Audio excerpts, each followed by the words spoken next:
Hi, welcome to another Midweek Motivation. This week, I'd like to talk to you about something that's very dear to my heart because, as well as it being a lot of fun, it's really helped me grow and progress over the years, and that's Toastmasters. If you're not familiar with Toastmasters, it's a club that meets. It's a non-profit organisation and it's a global organisation. Now, each club varies slightly, so there are different clubs and they all have a slightly different feel to them depending on the members and how they organise their meetings. So it's a good idea if you're interested, maybe try out one or two to see which one you feel most comfortable, which one's a better fit for you. I think it was about 6 years when I first signed up, and I was nervous. I'll be honest, I was very nervous. In fact, I remember my very first icebreaker speech. The whole week I thought I was going to be sick. I was really like, oh my goodness, if I'm really going to do this. And on the day of my actual speech, I have never cut myself cutting fruit before, but I was cutting an apple and cut my finger. So I did my first speech with a Band-Aid on and a piece of paper, and I was shaking. I needed my notes. It went well.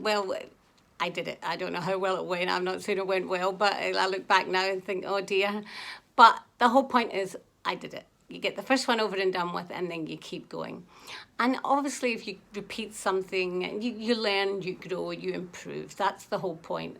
And I don't think anybody could have been more nervous than I was. Seriously, if you think I could never do that, you don't need to go out and do it the first week. Join a club and sit in as a guest and get the feel. If you've been a few weeks, you'll realise just how friendly and encouraging the members are. The support I've had from Toastmasters has been amazing. I would never have been able to speak in public or do anything like this without the Toastmasters, because it really built my confidence, because they're very encouraging. When you get feedback, we're also taught how to give feedback so that you're giving some positive encouragement. So nobody leaves after having done a speech or said anything feeling bad. You're always feeling very, very encouraged. That is the whole point of Toastmasters. It's not about going to Toastmasters and being a great speaker.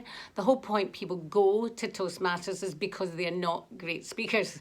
I went there because I've got things that I want to do in my future, and I knew I had to learn to speak better in front of people, and it was never something I wanted to do.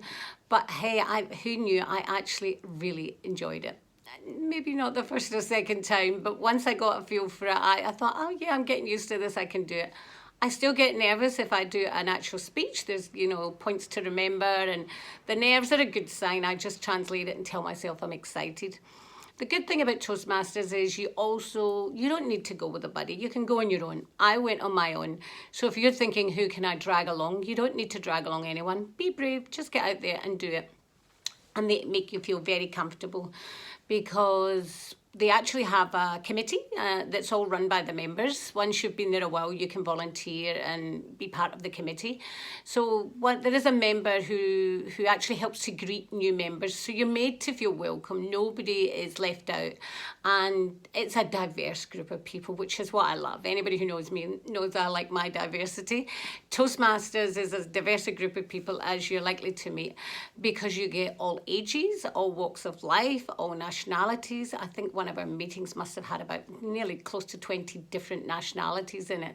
English isn't always the first language of people in the club.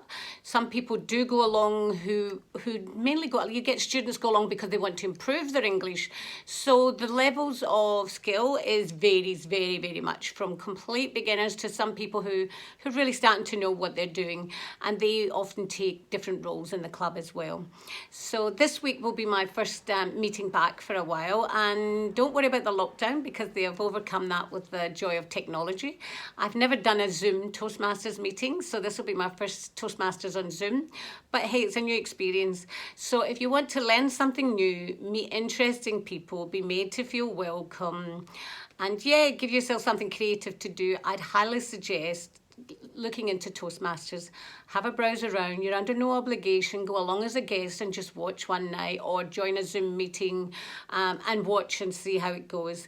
If you join the Zoom and you don't like it, then leave it for a while, and when the actual clubs start, because I'm guessing it's going to be a very different atmosphere. I actually love the meeting in the club, the social interaction and everything. So try one of the Zoom meetings, join in, see what it's all about. But if not, when the clubs open up, I highly suggest try some Toastmasters. Even if you don't want to speak in public, you'll learn to improve your communication and your leadership skills.